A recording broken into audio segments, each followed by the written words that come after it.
भाऊ काय बघताय?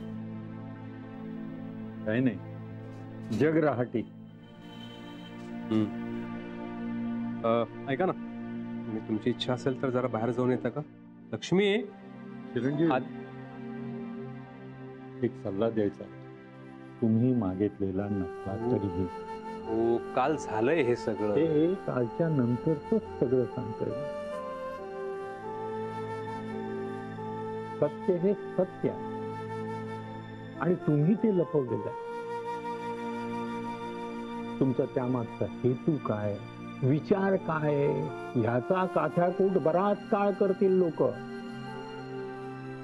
ते महत्वाचं नाहीये, पण हे सत्य आज ना उद्या विचित्र पद्धतीनं लोकांच्या समोर येणार. तुमचा विचार काय होता, कृती काय होती, याचा कोणीही विचार न करता तुम्ही फसवलंय असा निष्कर्ष लोक काढतील.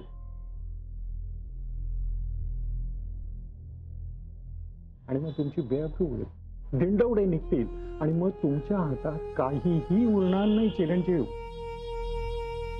त्यापेक्षा आता आज हे सगळं तुम्ही लोकांना सांगा. भाऊ, लोकांना सांगा म्हणजे जगाला ओरडून सांगा असं नाही म्हणत आहे मी. तुम्ही जिथे काम करता त्या कामावरच्या महत्वाच्या लोकांना हे समजावून सांगा. वाईटात वाईट काय होईल, हे काम जाईल, पुढचं पुढं बघू. घराचे हप्ते पैसे ते सगळं मी देईन. हो, मी देईन, घाबरू नका. मी तुमच्यावर उपकार करणार नाही. मी तुमच्याकडून त्याच्या बदल्यात दुसरं काम करून घेईन. पण आता अप्रामाणिकपणा पुढे. चिरंजीव, न घाबरता सांगा, न घाबरता जगा. घाबरत जगण्याला काय अर्थ आहे सांगा ना, काय अर्थ आहे?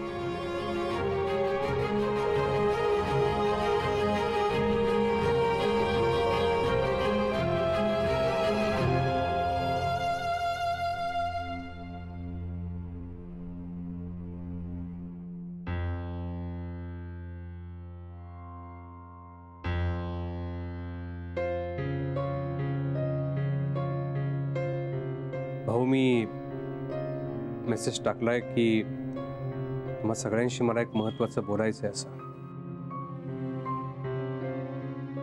तुम्ही म्हणताय ते खरं आहे, याच्या पुढे मी भीत नाही जगणार. मी सांगेन सगळ्यांना. कदाचित सगळ्यांना मोठा धक्का बसेल, पण त्यानंतर जे होईल ते सहन करण्याची तयारी आहे माझी. आणि थँक्स.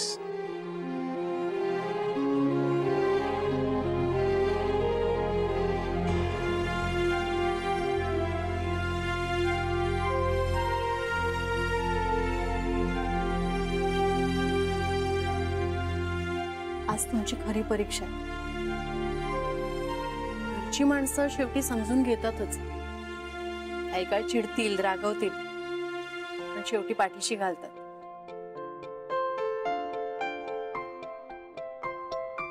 बाहेरच्या माणसांना आपले विचार पटवून देण्यासाठी हिंमत लागते. ती तुम्हाला मिळू दे.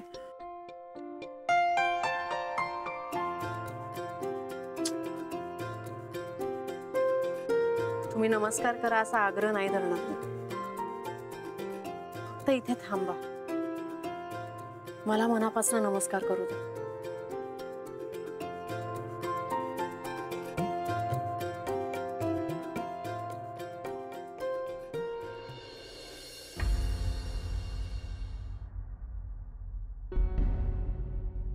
काय ग, काय तुझ्या मॅडमने आम्हाला सगळ्यांना लवकर मेसेज करून बोलवलं. कुठे आहे लक्ष्मी? कुठे आहे? नाही, आलेत madam. May I come in sir?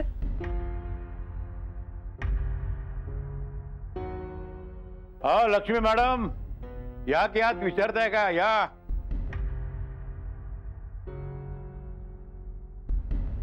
अरे वैभवा, तू इकडे? लक्ष्मीबाई मॅडम कुठे मॅडम कुठे आहेत? याच आहेत तुमच्या मॅडम, लक्ष्मी मालवणकर.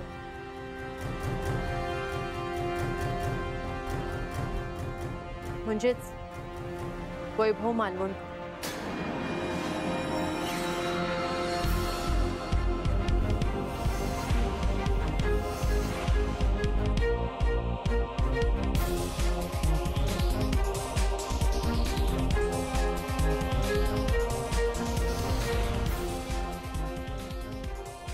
हा काय प्रकार आहे? काय फालतूगिरी आहे ही?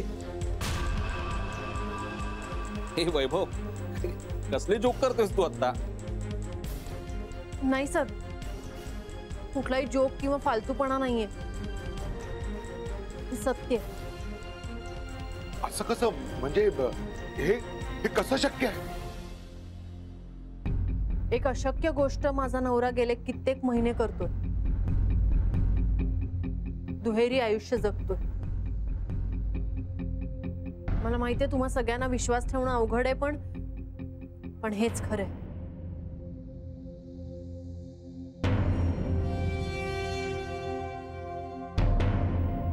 वैभवा, होय बाबा, हे कसं शक्य झालंय मलाही माहित नाही, पण गेले 6 महिने मी लक्ष्मी बनून वावरतो या सेटवर. दिवसाचे 12 तास.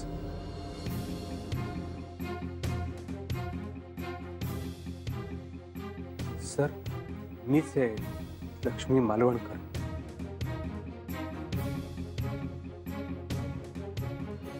विराज, मीच आहे जयमला रावसाहेब देशमुख.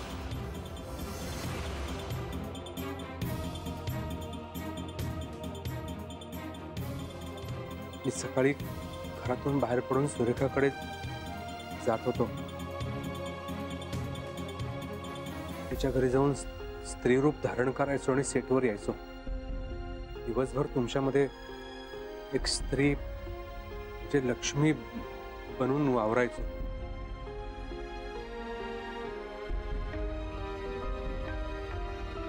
पुन्हा शूटिंग संपलं मी की सुरेखा बरोबर तिच्या घरी जाऊन परत वैभव मालवणकर होऊन घरी जात होतो. सगळे आउटडोर्स, सगळे इव्हेंट्स मी याच पद्धतीने केले.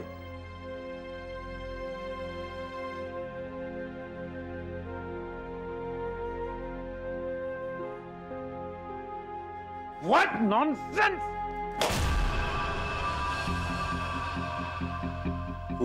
तू इतका नीच असशील ना, असं पोलिसाच्या ताब्यात. भंडारी, याला पोलिसाच्या ताब्यात दे ताबडतोब. नाही तुला गजाड केला ना तर नाव एके लावणार नाही मी. बघच तू आता.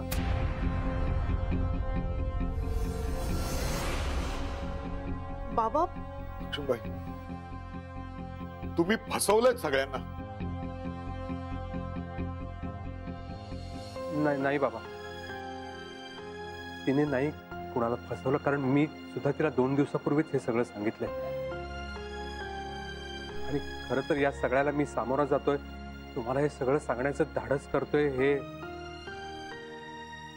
लक्ष्मीमुळेच. वैभवा, अरे पण तू हे का केलंस? बाबा, माझा नाईलाज झाला खरंच. जेव्हा लक्ष्मीचा पण माझ्या पैसे कमावण्याच्या ताकदीवरचा विश्वास डळमळीत व्हायला लागला, तेव्हा मी हतबल झालो बाबा.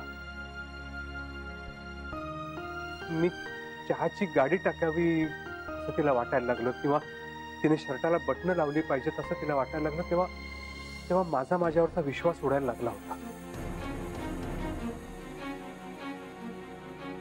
लक्ष्मीनं बाहेर काम करण्याला माझा कधीच विरोध नव्हता, पण मी कमवायला असमर्थ आहे म्हणून तिने बाहेर काम करावं हे कुणाला सहन होईल बाबा?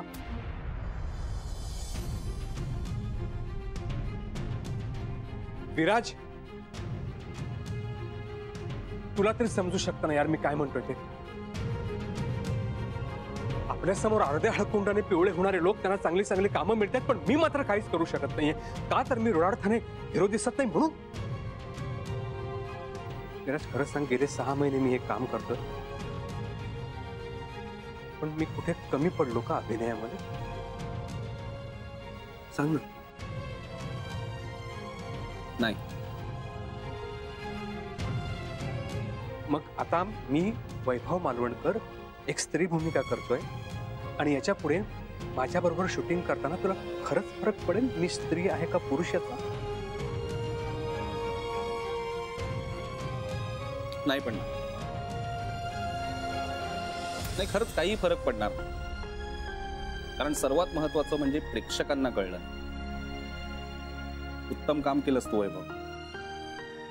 कारण स्त्री भूमिका करताना तुझं पुरुष असणं कुठेही मध्ये आलं नाही. त्यामुळे जयमाला खऱ्या आयुष्यात स्त्री आहे की पुरुष आहे याने मला तरी काहीही फरक पडत नाही.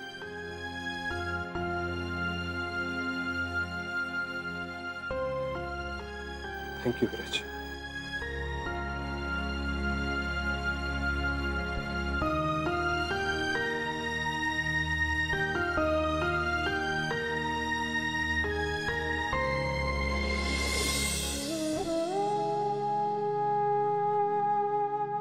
बाबा, माझं चुकलं. अरे हो, मला सगळं एकदा सांगायचंच रे. दुधच्या भामटा भामटा, एक नंबरचा भामटा आहे. हे भंडारी, तू जिला हिरोईन म्हणून मिरवत होतास ना, ती हिरोईन बिरोईन कोण नाहीये.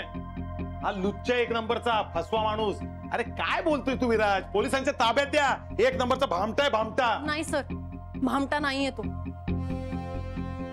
तुमच्या मते भला माणूस नसेल, पण भामटा नक्कीच नाही हो. अच्छा, हा भामटा नाहीये. मग जगाला फसवणाऱ्या माणसाला तुमच्या भाषेत काय म्हणतात? भामटा नाही तर काय म्हणतात? सांगा ना मॅडम.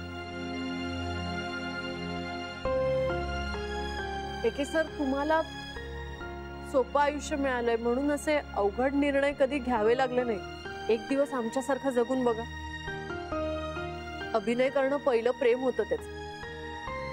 उत्तम काम करत राहणं ध्येय होतं, आणि मोठा नट म्हणून नाव कमावणं स्वप्न होतं त्याचं. पण प्रत्यक्षात मात्र अत्यंत हलाखीची परिस्थिती. रात्री जेवणाच्या वेळी ताटात काय वाढता येईल याचा सकाळी अंदाज नसायचा.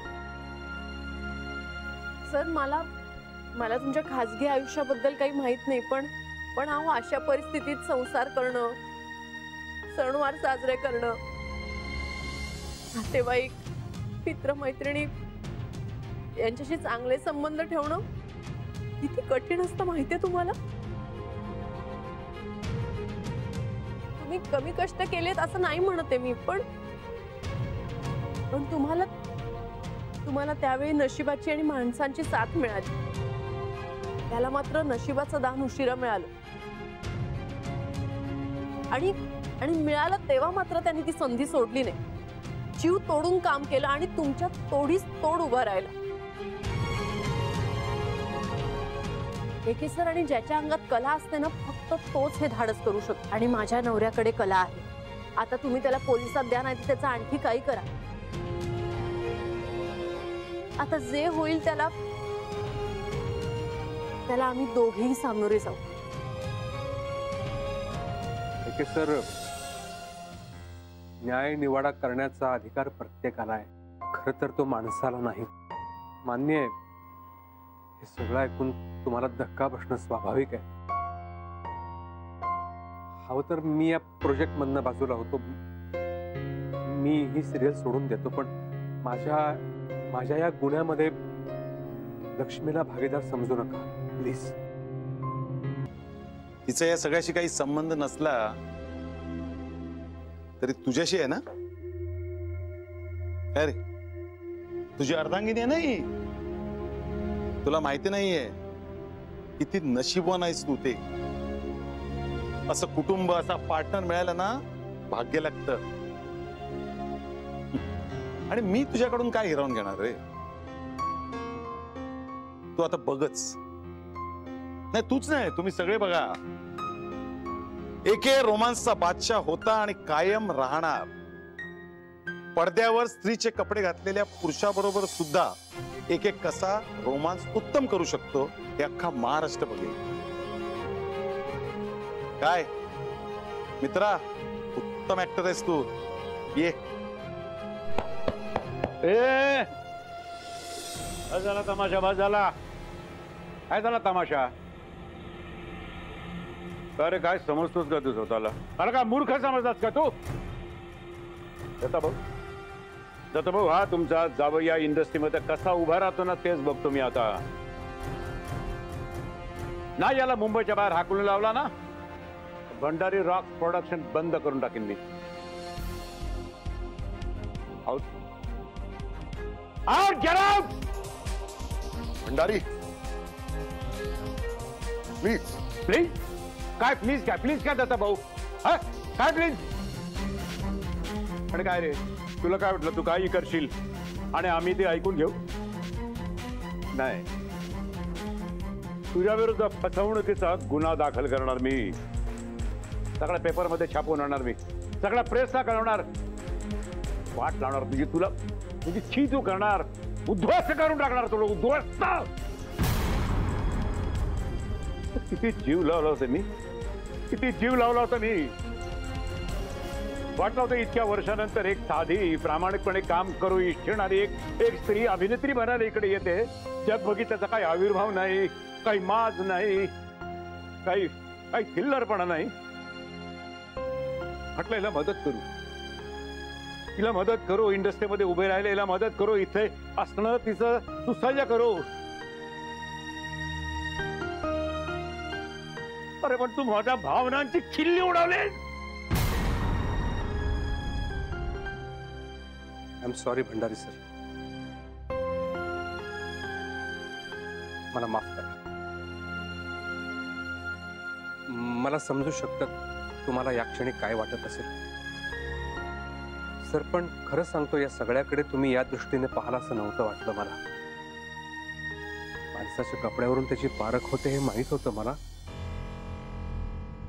लक्ष्मी नेहमी म्हणायची, सुरेखा नेहमी म्हणायची मला की बाईचं दुःख बाईलाच कळतं. बाईचे कपडे अंगावर घातल्यावर मला तिची दुःख कळत गेली. काय नजरेने आपण बघतो स्त्रीकडे हे बाईचे कपडे घातल्यावर कळलं मला. आणि मला थोडंफार हे कळलं की बाईला स्वतंत्रपणे वावरण्याची गरज असते, तिला स्वाभिमानाने जगण्याची गरज असते, स्त्रीला आधाराची गरज आहे. हे विचार आपण काढून टाकूया सर डोक्यातून. तिच्यापेक्षा जास्त आधाराची गरज असते पुरुषाला. बाई ही जास्त खंबीर आहे पुरुषापेक्षा.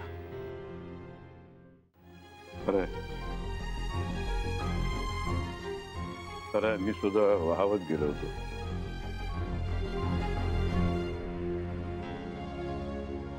आता सोडून पळताच्या मागे धावत होतो मी, पण हे विसरून गेलो की भगवान का दिया सब खुश है मेरे पास. मुख्य म्हणजे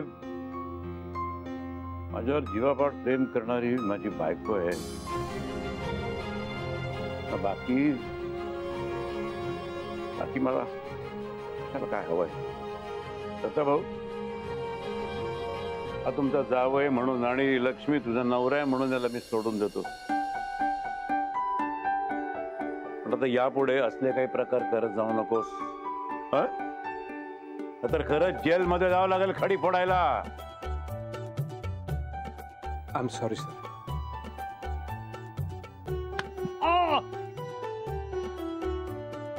तर यापुढे हे एवढं तर सहन करावं लागणार.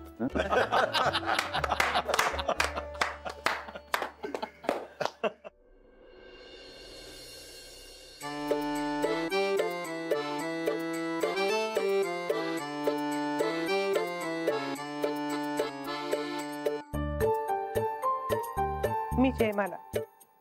रोज रात्री 8:30 वाजता आपण भेटतो. पण त्याच्या अगोदर मी तुमच्यासारखीच कामं करत असते. घरातली कामं, घरातली स्वच्छता, स्वयंपाक पाणी, नोकऱ्यांच्या सुट्ट्या, बँकांमधली कामं, सासूबाईंची औषधं, बाजारहाट इत्यादी इत्यादी कामं संपतच नाहीत. खरं तर मी घराचा बोजा धरून असते म्हणून रावसाहेब निश्चिंतपणे घराच्या बाहेर राहून कामं करू शकतात. बाईचं दुखणं बाईलाच कळतं. गृहिणी असणं म्हणजे काय हे तुम्हालाही कळत असेलच. पण परमेश्वराकडे एकच मागणं आहे, पुढचा जन्म सुद्धा बाईचा असते. रोज रात्री 8:30 वाजता पहा सौभाग्यवती. मस्त आहे बघ. तू आता 2 मिनिटं आराम कर, मी बोलवतो तुला. कॅमेरा शिफ्ट कर, ट्रॉली हटाव. एके सर या ना, पुढचा शॉट सांग.